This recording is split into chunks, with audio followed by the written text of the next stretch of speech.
The Oxford sky was held in a low-hanging net of power lines. On the street, Kibbs hot-scotch over the shadows. Don't break your mother's back. We were, each of us, caught from the start, but in my mind, that net was hung there just for me. It was only on the tracks that the sky opened up to endlessness, but even the peace of eternity was interrupted from time to time. If you walked the tracks long enough, you eventually had to step aside. Cover your ears, Dantal would say, his hands already reaching down to muffle the sound. When we made the train, unwittingly and with our sights set on moving brutally forward, we made a sound that was lonesome and mad with longing.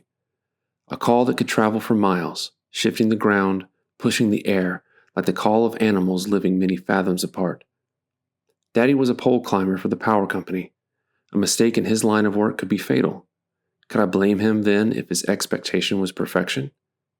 Perfection was the only hope of safety he could offer us. The pursuit of it, though, could turn a man lonesome and mad with longing. Even with my ears covered, I recognized the call. After Daddy's accident, he couldn't work.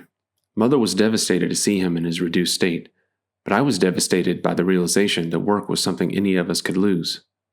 And what of the perfection that was meant to keep us safe? If there's another way forward, I still haven't found it. I am drawn to the tracks in the way that some are drawn to the ocean by the sound of its waves, in search of a feeling that they've lost or never had. I still look ahead, knowing that life has not surprised me for the last time. But more often, I look back, unable to pretend that the opportunities meant for me are not fewer now than they once were.